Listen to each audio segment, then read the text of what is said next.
Chancellor Wiener, Chairman Hebert, President and Vice Chancellor Shepard, Dr. Scott, distinguished guests and participants, fellow students, family, and friends.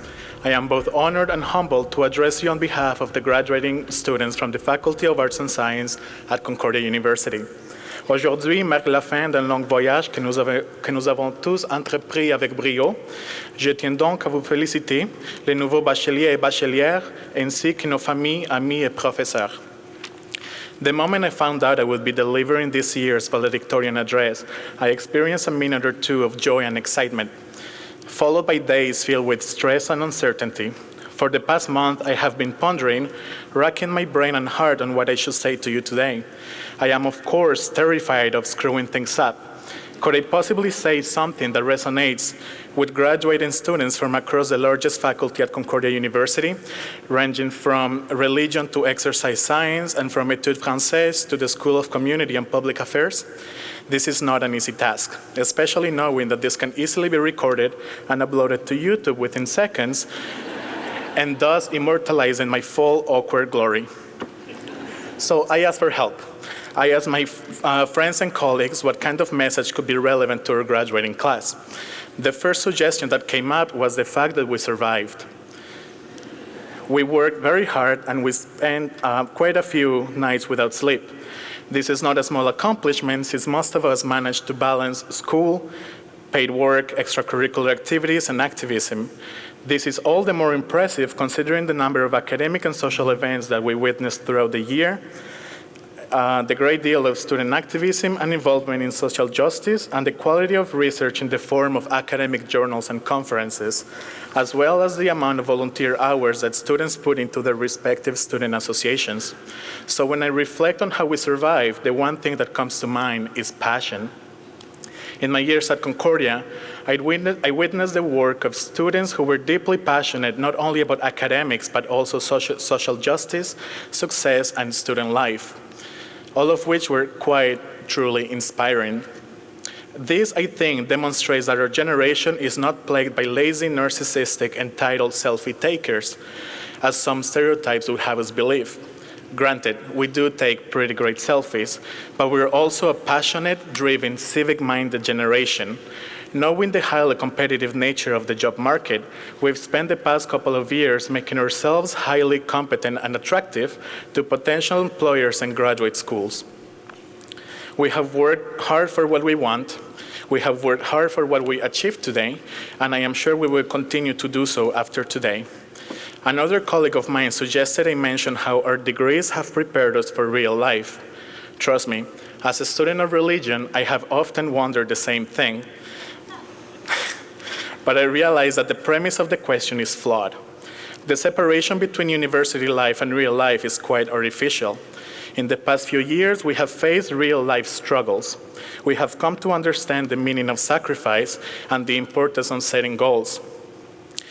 We have voiced our discontent with the status quo, and we have taken action. Although our education in the humanities and social sciences, for those in exercise science, is valuable in and of itself, our analytical, critical, and knowledge-building skills, our sensitivity to the human condition, as well as our ability to manage time and complete projects successfully, can help us counteract the effects of mass education and help us in our future career, regardless of where our paths will lead us after today.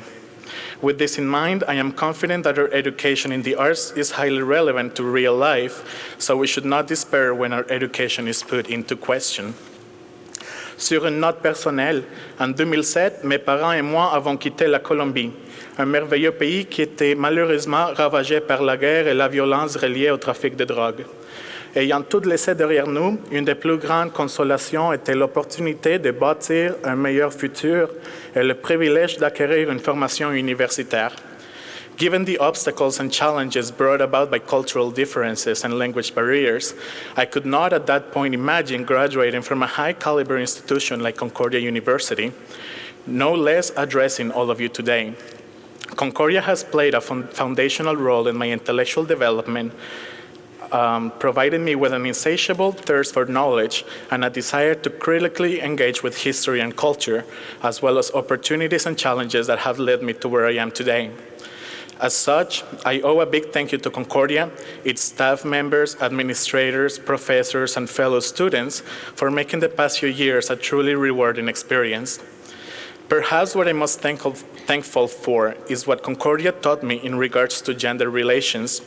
Thanks to the work done by dedicated students, professors, the Sexual Assault Resource Center, and the Center for Gender Advocacy, I have learned to understand my privilege in everyday life and to position my research accordingly.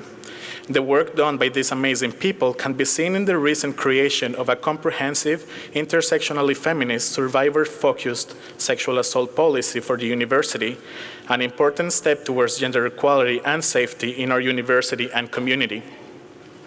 This is an occasion worthy of celebration, but also a reminder to all of us to improve in this area by checking our privilege and creating spaces to support those who need it. Before concluding, I think it's important to thank those who helped us make today possible.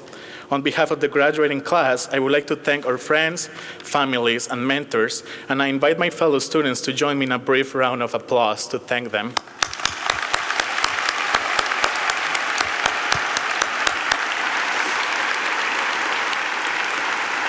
To conclude, let's not forget the struggles and sorrows from years past, and we should remember that life will most likely slap us even harder in the future. When that happens, remember that, at least according to Albus Dumbledore, happiness can be found even in the darkest of times if one only remembers to turn on the light. With this, I bid you farewell, I congratulate you all, and I wish you good luck. Muchas gracias.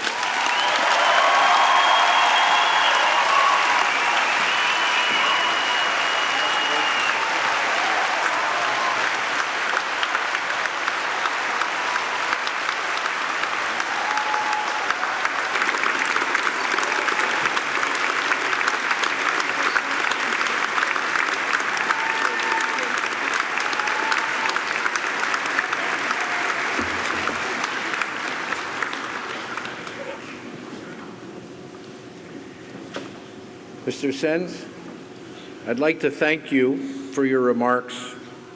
I think passion is indeed the secret sauce for success in life. And I think with that passion, we can all go forward into the light.